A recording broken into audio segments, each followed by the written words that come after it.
I don't know why I agreed to watch my uncle's house while he was gone. We'd barely spoken in years, and he was never the warmest guy. But when he called me up, his voice sounded frail and desperate, practically begging me to stay at his place for just a week, maybe two. I thought he'd fallen on hard times or needed company. He never actually explained, but he sounded anxious, even frightened, which made me wonder if he was hiding something. So, there I was, standing in front of my uncle's old, neglected house, my car the only thing on the empty, overgrown driveway. The place looked far more weather-beaten than I remembered. Peeling paint, windows fogged with grime, and a sagging porch that looked like it would collapse with one wrong step. The house stood alone at the edge of a dense forest, with neighbors nowhere in sight, and as I gazed up at it, a chill crept down my spine. The first night was quiet.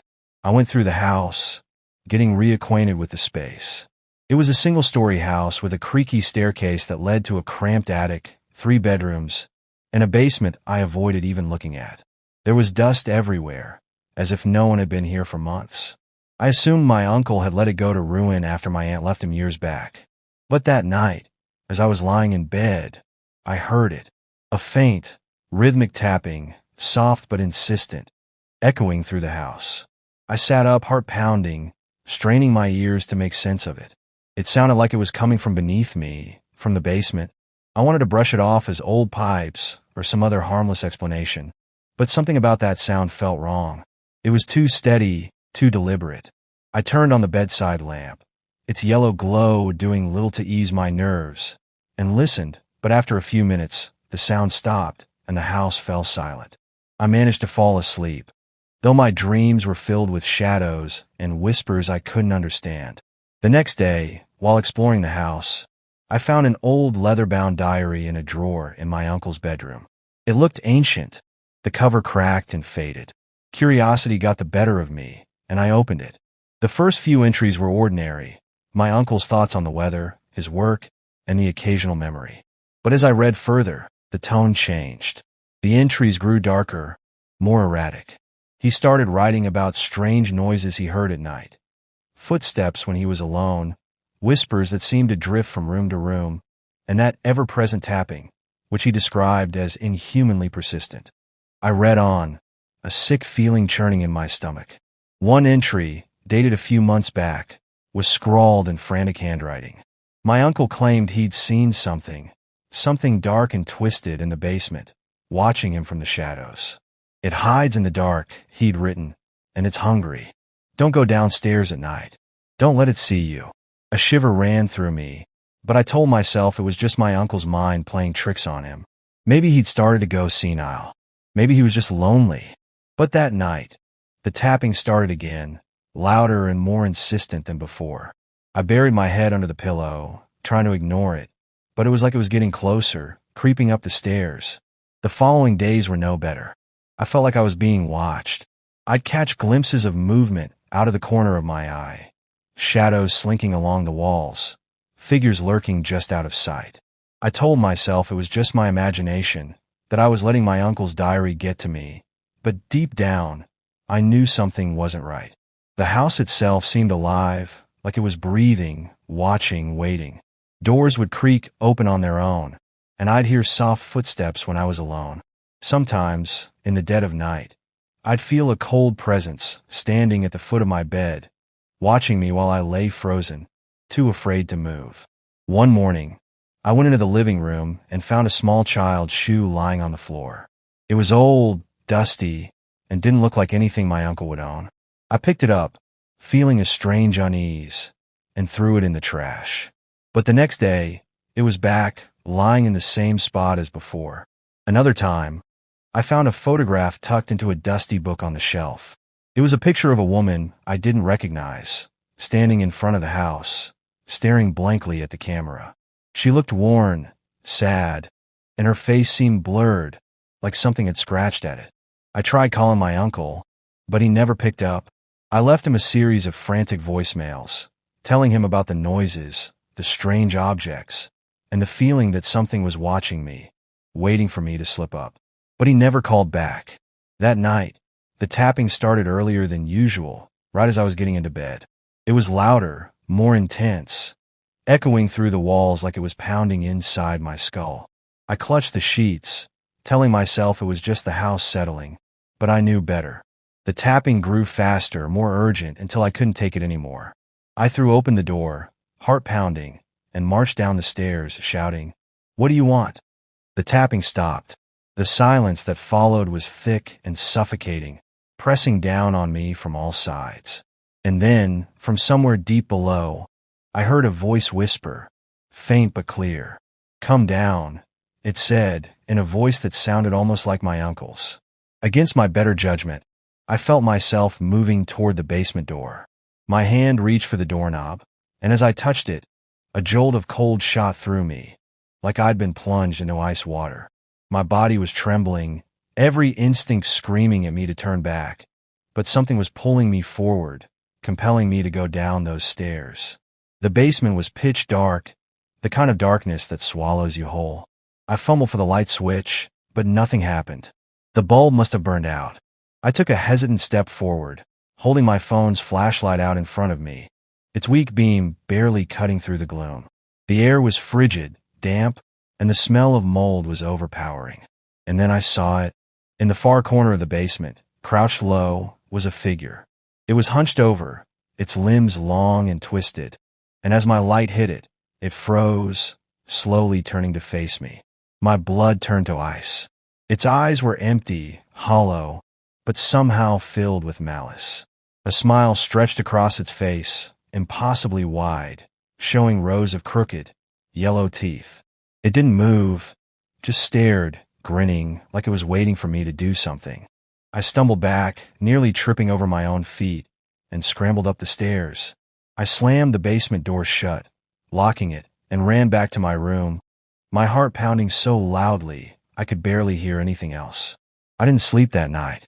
I sat in the corner of my room, clutching my phone like it was a lifeline, listening to the tapping that started up again, as if mocking me.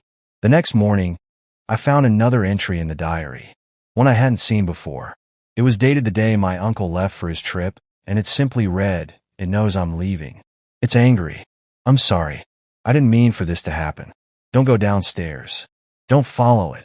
That night, the tapping was louder than ever. It echoed through the house, relentless, pounding in time with my racing heart. I covered my ears, trying to block it out, but it only grew louder, like it was inside my head. I snapped. I threw open my bedroom door, marched down the stairs, and flung open the basement door, shouting, "What do you want from me?" The tapping stopped. Silence filled the house, thick and suffocating. And then, a voice whispered from the darkness. "Come down," it said, in a voice that sounded almost like my uncle's. I took a shaky step forward, compelled by a force I couldn't understand.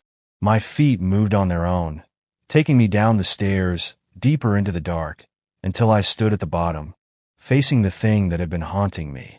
It smiled at me, wide and sinister, and as I stood frozen in terror, it began to change.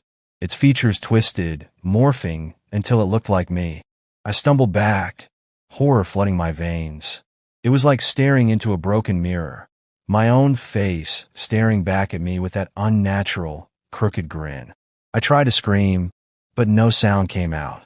It reached out, its hand brushing my arm, cold and clammy, and I felt a jolt of pain, like something was being ripped out of me. Then everything went black. I don't remember how long I was out. When I woke up, I was back in my room, my mind foggy, my body heavy. I tried to sit up, but a crushing weight held me down. I looked around, and that's when I saw it. In the corner of the room, there it was me, sitting there, watching, grinning.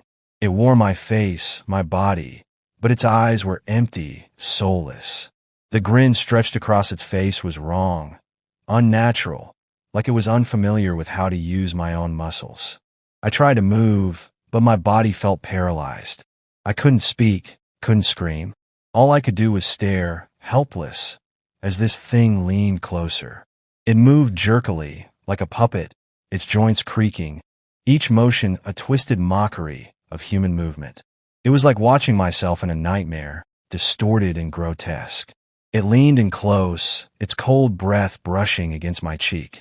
I could smell decay, a rotten, moldy stench that made my stomach churn. It whispered in a voice that was almost mine, but colder, hollow, as though it were echoing from somewhere deep within the earth. "Thank you." The words echoed in my mind, filling me with a sense of dread I couldn't shake. I fought to break free, to scream, to do something, but it was like I was trapped in my own body, a prisoner within myself. The thing tilted its head, examining me with a sick fascination, as if it were trying to learn how to be me. Slowly, it straightened up and turned, leaving the room in my own body. I lay there, paralyzed and helpless, listening as it moved around the house, taking its time. I heard my own footsteps echoing through the hallway, down the stairs, into the kitchen. I could only lie there, trapped in darkness and silence, as it wandered my uncle's home, free to do as it pleased. Hours passed. I don't know how long I lay there, slipping in and out of consciousness, my mind filled with flashes of the thing wearing my face, its grin stretching wider each time I closed my eyes. Eventually, exhaustion took over, and I drifted into a fitful sleep, plagued by nightmares. When I finally woke up, I could move again. My body felt weak and numb, like I'd been lying there for days. I forced myself up, every muscle aching, and stumbled to the bathroom. When I looked in the mirror, I barely recognized myself. My skin was pale, almost gray, and dark circles ringed my eyes, which looked sunken and hollow. I splashed water on my face, trying to wake up fully, but the cold only made me feel more disoriented. As I stood there trying to make sense of what was happening, I noticed something strange on the mirror. There were words, faint but unmistakable, scrawled in what looked like my own handwriting. "It's your turn now." My heart skipped a beat, and a wave of nausea washed over me. I stumbled back, feeling a sense of dread rising within me. What did it mean? What turn? And then I heard it, the soft, rhythmic tapping coming from the basement, louder than ever. I wanted to run, to get as far away from this place as possible, but some twisted compulsion drew me to that sound. I felt a pull, like an invisible hand was guiding me back toward the basement, urging me to face whatever was waiting below. I stepped carefully, each creak of the floorboards echoing through the silent house. The air was thick, oppressive, pressing down on me with every step. When I reached the basement door, I hesitated, my hand hovering over the doorknob. A cold sweat broke out across my forehead, and every instinct screamed at me to turn back. But something deeper, something darker, kept pushing me forward. I twisted the doorknob and slowly pulled the door open, revealing the stairs descending into the blackness below. The tapping stopped, replaced by an eerie silence that made my skin crawl. I held my breath, took a step down, then another, my heartbeat pounding in my ears. As I descended, the darkness seemed to close in around me, swallowing me whole. I flicked on my phone's flashlight, casting a small, weak beam of light that barely cut through the gloom. When I reached the bottom of the stairs, I froze. The basement was empty. No strange figure, no twisted reflection. Just the cold, damp air and the faint smell of mold. But then, something caught my eye. There was a mirror on the far wall, one I hadn't noticed before, covered in a thick layer of dust. My feet moved on their own, pulling me closer, my breath shallow and uneven. I wiped a shaky hand across the glass, clearing just enough to see my own reflection staring back at me. But it wasn't my reflection. Not really. It was the thing that had taken my place. It grinned back at me, its eyes hollow, empty pits, filled with a malice that sent a chill through my bones. As I stared, it began to move, its body twisting and contorting, until its grin stretched impossibly wide, its teeth jagged and yellow, dripping with something dark and viscous. "Your turn," it whispered, and suddenly, I felt a force pulling me toward the mirror, like gravity itself was working against me. My feet dragged across the floor, closer and closer to the glass. I tried to fight, to pull away, but the force was too strong, too overwhelming. My hand reached out, almost of its own accord, touching the cold surface of the mirror. It felt like ice, burning against my skin, and as I pressed my hand against the glass, it gave way, like stepping into freezing water. The next thing I knew, I was on the other side. I looked around, heart racing, and realized I was no longer in the basement. The world around me was dark, distorted, filled with strange shadows and shapes that seemed to writhe and twist in the corners of my vision. I tried to scream, but no sound came out. I was trapped, my voice lost in the suffocating silence. I turned to look back at the mirror, and that's when I saw it. The thing wearing my face was staring at me from the other side, still grinning, its eyes cold and empty. It raised a hand, waving mockingly, before turning and walking away, leaving me alone in this twisted, nightmarish version of my uncle's basement. Panic surged through me as I pounded on the glass, shouting, begging for it to let me out, but the thing just kept walking, its laughter echoing faintly in my mind. I was trapped, a prisoner in a world of shadows, while it walked free, wearing my skin, living my life. Days, weeks, months passed. Time lost all meaning in that place, where there was no day, no night, only endless, suffocating darkness. I watched helplessly as the thing went about my life, imitating me, laughing with my friends, visiting my family, using my voice to tell lies. No one ever suspected a thing. And then one day it returned. I felt its presence before I saw it, a chill that seeped into my bones, filling me with a dread I couldn't escape. It stood on the other side of the mirror, watching me with that same twisted grin, its eyes filled with a hunger that made my skin crawl. "Your turn," it whispered, its voice echoing through the darkness, mocking me. And then it vanished, leaving me alone in that suffocating silence once again. Now I understand what it meant, back in that room, when it said thank you. I was never supposed to leave. It had been waiting for someone to take its place, to set it free. And now, I am here, trapped, waiting for someone else to make the same mistake, to come down those stairs, to touch that mirror, to take my place. I don't know why I'm even writing this. It feels like a confession, but who could possibly believe me? Maybe if I lay it all out, I'll understand it myself. Or maybe I just want a warning out there in case someone else finds themselves in the same place I was. It started 3 weeks ago, in a little antique shop down one of those forgotten side streets. I was bored and looking for something to add a bit of character to my otherwise bland apartment. You know, one of those little decorative pieces you pick up on a whim and then throw somewhere in your living room just to make things seem a bit more you. I wasn't exactly sure what I was looking for, but I figured I'd know it when I saw it. The place had this old, musty smell that felt like walking into the past itself. The air was thick, and the sound of my footsteps felt muffled, like the entire store was wrapped in cotton. It was an odd place, full of strange objects, each one stranger than the last. There were porcelain dolls with cracked faces, dusty paintings of landscapes, and 100 other things no one would have any reason to buy. I don't know why my eyes settled on the mirror. It was nothing special, at least not at first glance. It was an old, oval-shaped piece with a tarnished bronze frame, the edges decorated with faded, intricate carvings of vines and leaves. The glass itself was a little cloudy, like it had seen too many years and too many faces staring back at it. But when I looked into it, something strange happened. For just a moment, I thought I saw someone else standing behind me in the reflection.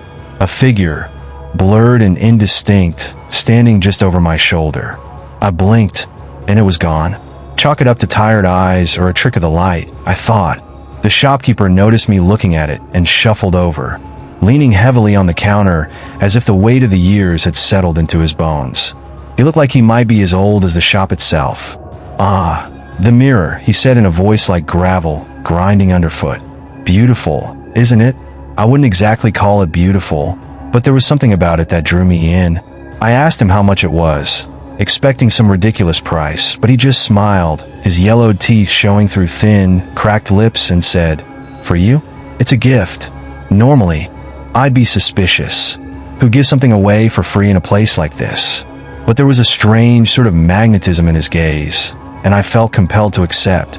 He wrapped it up carefully, and as he handed it to me, he leaned close and whispered, "Be careful what you see." I should have listened to that warning, but I didn't. I just nodded, mumbled a quick thanks, and left. When I got back to my apartment, I hung the mirror on the wall in my bedroom. It was a perfect fit, filling the empty space on the wall above my dresser. I stood back to admire it, thinking maybe I'd made a good choice after all. It gave the room a sort of vintage feel, like something out of an old photograph. That night, I had the first dream. I was standing in front of the mirror, staring into it. Only, it wasn't my bedroom reflected back at me. It was somewhere else, somewhere dark and cold. The walls were covered in some kind of mold, black and slimy, oozing down like the whole room was rotting from the inside out. And behind me, I could see the faint outline of a face. A woman's face, her skin pale and her eyes sunken, like she hadn't seen the sun in years. I woke up drenched in sweat, my heart pounding. It was just a dream, I told myself. Just a dream. But when I looked at the mirror, it felt like it was watching me, as if something behind that cloudy glass had seen me too. The next night, the dream came again. Only this time, it was more vivid. I could feel the cold seeping into my bones, smell the decay in the air. The woman's face was closer, clearer. I could see every line, every shadow, as if she was trying to press herself out of the mirror and into my room. Her mouth moved, but no sound came out. Still, I felt like she was trying to tell me something important. I started avoiding the mirror after that. I'd turn it toward the wall at night, or cover it with a sheet. But it didn't help. Every night, the dream was there, waiting for me. Each time, the woman came closer. Each time, her mouth formed words I couldn't hear. It was about a week later when I noticed something strange happening in my apartment. Little things. At first, a door would be open that I was sure I'd closed. Lights would flicker, even though I'd replaced the bulbs. Objects seemed to move, just slightly, like someone had brushed past them. One morning, I found a long, dark hair on my pillow. I live alone, and my hair is short and light brown. I try to tell myself it must have come from somewhere else, a stray hair from a visitor, maybe. But deep down, I knew something was wrong, terribly wrong. I started seeing her during the day, too. Not in my dreams, but in reflections. She'd be there, in the corner of my eye, her face just barely visible in the surface of a glass or a window. And every time, she looked closer, like she was pressing against some invisible barrier, trying to break through. One night, I decided I'd had enough. I couldn't live with the constant dread, the feeling of being watched. I decided to get rid of the mirror, but when I reached up to take it off the wall, it wouldn't budge. It was like it had fused to the wall, become part of the apartment itself. I pulled, I pried, but it wouldn't move.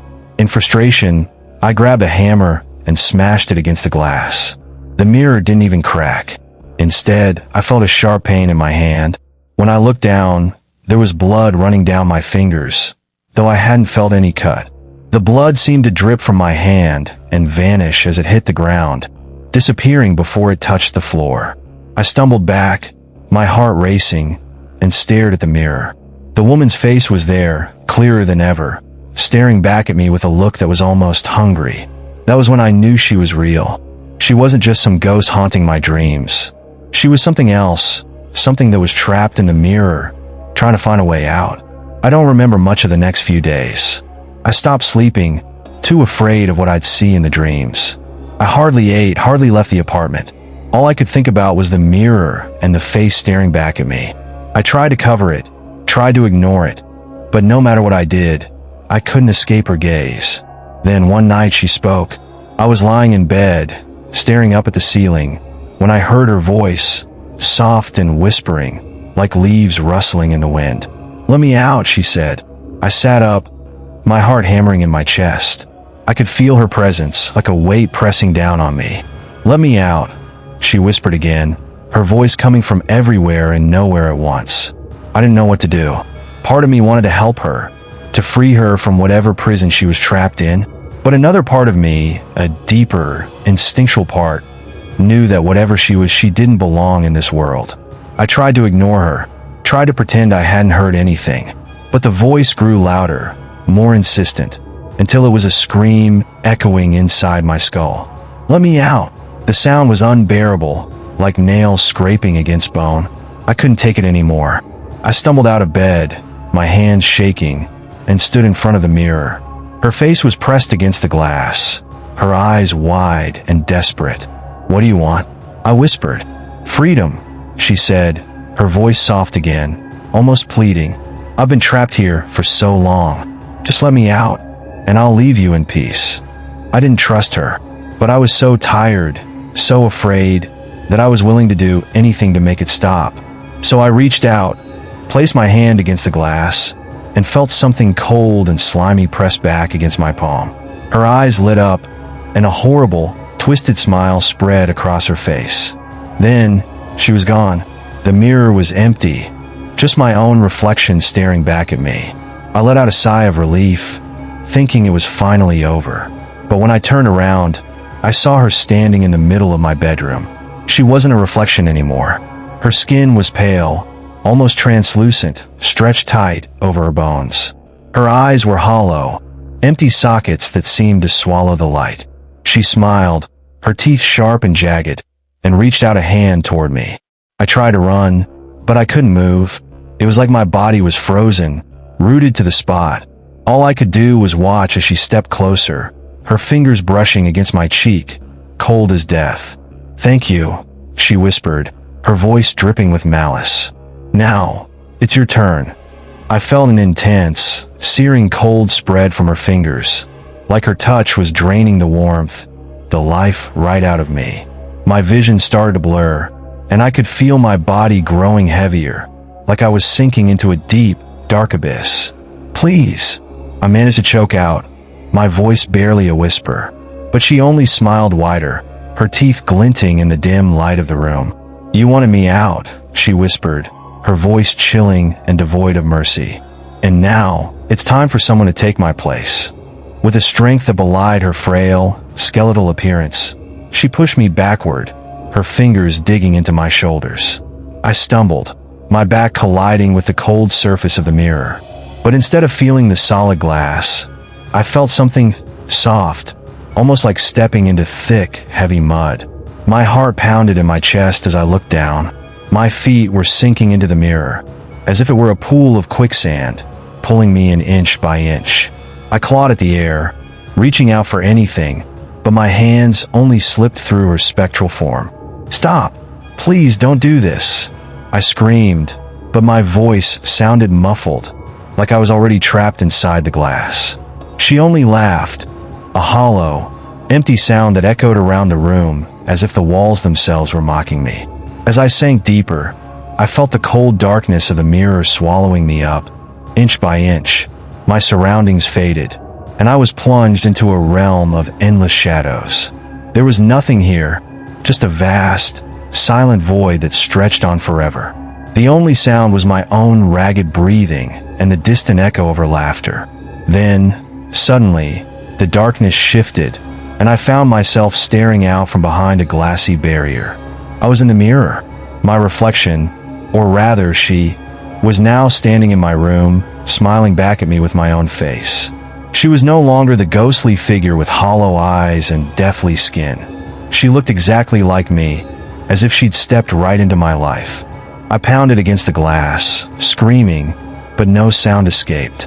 All I could do was watch helplessly as she turned and began to explore my room, running her hands over my things, inspecting them with an unsettling fascination. She opened my closet, flipped through my clothes, picked up a photograph of my family, and traced her fingers over it with a twisted smile. I screamed, pleaded, begged, but it was useless. She was out there, living my life, while I was trapped in this prison of shadows, condemned to watch her take everything that was once mine. Days passed, at least I think they did. Time felt strange here, stretched and warped, like it didn't quite exist in the same way it did outside. I didn't need to eat, didn't feel the passage of hours. I was just there, a silent spectator, forced to watch as she paraded around in my body, my life. And the worst part? She was good at it. She mimicked me perfectly, moving with my mannerisms, speaking in my voice. My friends, my family, everyone believed it was me.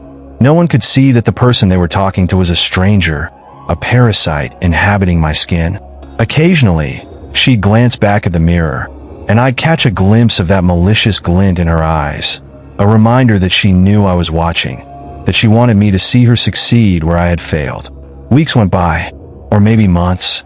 I had no way of knowing. All I knew was that every now and then, she'd let her guard down, and I'd see a flicker of something else. A darkness lurking beneath the surface. Something that even I hadn't seen when I looked in the mirror. I realized that she wasn't just pretending to be me. She was consuming me, wearing me like a mask, becoming more me than I'd ever been. One day, I noticed something strange. A small crack had appeared in the glass, right where my hand had pressed against it in my first desperate attempt to break free. It was barely noticeable, just a thin, hairline fracture, but it was there, and it was growing. Hope flared in my chest for the first time since this nightmare had begun. I had no idea how the crack had gotten there, or what it meant, but I was willing to cling to anything, any chance of escape. Every time she left the room, I pounded on the crack, pressing my hands against it, willing it to grow. And slowly, day by day, it spread. I could feel the barrier between us weakening, the glass starting to give way. But as the crack grew, I began to notice something else. The world outside the mirror was changing. At first, it was small things, colors that seemed a little too vibrant, shadows that stretched and twisted in unnatural ways. But soon it became undeniable. The light in the room dimmed, even during the day, casting everything in a sickly, grayish hue. Strange whispers filled the air, barely audible, like echoes from some distant, haunted place. I realized with growing horror that her presence in my life was poisoning everything around her. She was a parasite, feeding off the life I'd built, corrupting it from the inside out. Finally, the day came when the crack was large enough for me to push my hand through. I pressed my fingers against the cold, fractured glass, and with a final, desperate shove, I broke through, shattering the mirror into 1,000 glinting shards. The world outside was disorienting. I stumbled out, gasping, feeling the weight of reality pressing down on me after so long in that hollow, empty void. For a moment, I thought I'd done it. I thought I'd escaped. But when I looked up, I saw her standing across from me, her face twisted in a furious snarl. She lunged at me, her hands clawing, her eyes wild with hatred. We grappled, struggling, each of us fighting with everything we had. And then I felt it, the pull. Like the mirror itself was sucking us back in, drawing us both toward its fractured surface. The room around us began to distort, the walls bending and warping like we were caught in some kind of gravitational whirlpool. With a final, desperate surge of strength, I shoved her back. She stumbled, her hands clawing at the air as the force of the mirror pulled her in. Her scream echoed around the room as she was dragged back into the glass. Her face twisted in rage and terror. And then silence. I was alone, standing in my own room, surrounded by shards of broken glass. My reflection stared back at me from 100 different fragments, each one showing my own face, distorted and fractured. It was over. I was free. But as I stood there, catching my breath, I noticed something that made my blood run cold. In one of the shards, just for a split second, I saw a face staring back at me. Not my own, but hers, twisted and furious, her eyes burning with a hatred that seemed to reach out and grab me. I blinked, and it was gone. Just my own reflection again, looking back at me from 1,000 shattered pieces. I swept up the shards, careful not to look too closely at any one of them, and threw them out, every last piece. I thought that would be the end of it, that I could finally go back to my life. But strange things have been happening since then. I'll catch my reflection in a window or a polished surface, and for just a moment, I'll see her, watching me with that same twisted smile. I'll hear faint whispers, echoing in empty rooms, voices that seem to come from nowhere and everywhere. And sometimes late at night, I'll feel a cold presence behind me, like someone standing just out of sight, waiting, watching. I don't know if I'll ever be free of her, if she'll ever stop haunting me. Maybe I'm doomed to live with her shadow hanging over me, a constant reminder of what I unleashed. But if you ever find yourself in a little antique shop, staring at a mirror that feels wrong, that seems to hold a strange, unexplainable pull, do yourself a favor.